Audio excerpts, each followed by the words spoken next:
Салют, музыкальные головоломщики и звукособиратели! Это очередной выпуск с новинками за неделю. Полетели!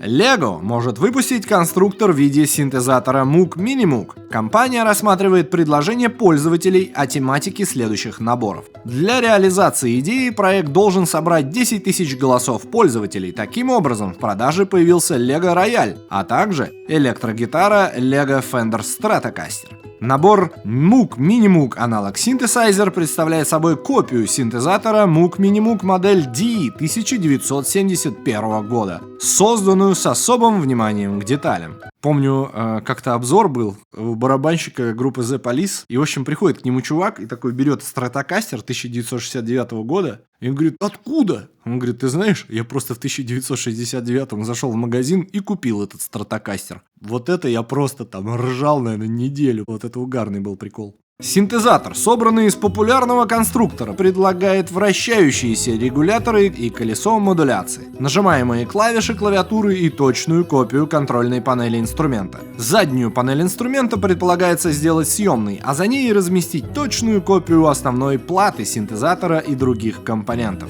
В описании проекта говорится, что конструктор изготовлен в масштабе 1 к 1. В случае, если проект наберет достаточное количество голосов пользователей сообщества, компания, скорее всего, пересмотрит масштаб набора и сделает его более компактным. Проголосовать за проект можно на сайте Lego, перейдя по ссылке в описании.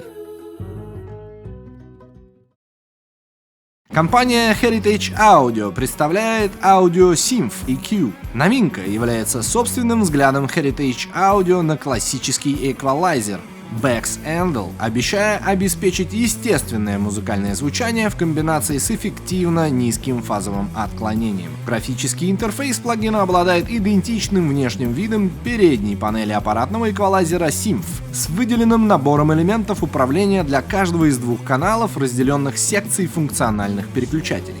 Оба канала оснащаются высокочастотными и низкочастотными полосами, а также выделенными высокочастотными и низкочастотными фильтрами. На каждой полосе предусмотрено возможное усиление плюс-минус 10 дБ, а нижняя полка может быть отрегулирована на 20, 60, 110, 220, 360 или 470 Гц. Верхняя полоса располагает вариантами на 8, 10, 12, 15, 20 или 24 кГц. Стерео и двойной монорежим объединены опцией Mid-Side, и в дополнение к использованию Master Bypass можно включать-выключать каждый канал индивидуально с помощью переключателей в центральной секции. Цена $100, а пользователи, имеющие аппаратную версию или интерфейс i73 Pro, смогут скачать плагин бесплатно.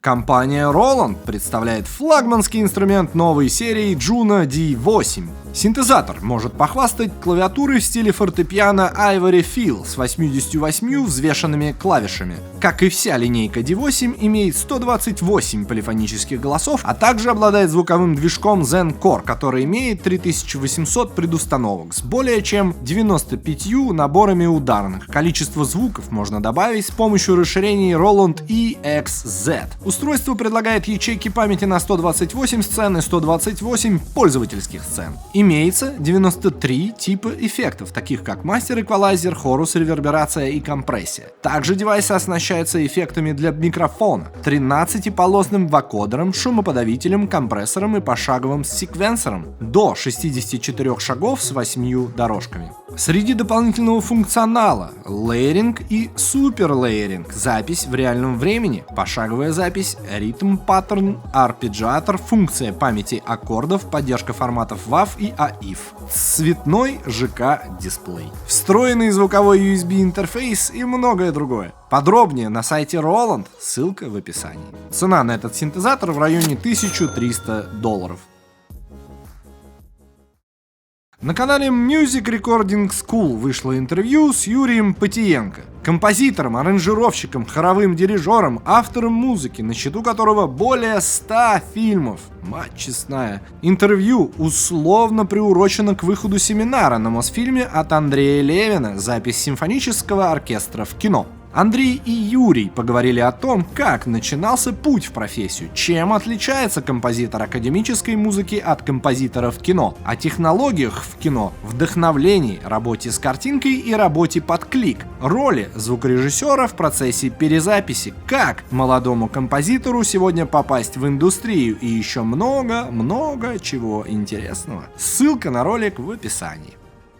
Вот такие новости на сегодня. Если что-то откликнулось, дайте знать в комментариях, ставьте колокольчик, делайте репост, будьте в курсе и делитесь, вы сами знаете с кем. Рудбой, проснись, мой саунд рулит, сам в этом убедись. Здесь правит балом бейс, мы запомнили твой фейс, сейчас улетает рейс, так что парень пристегнись.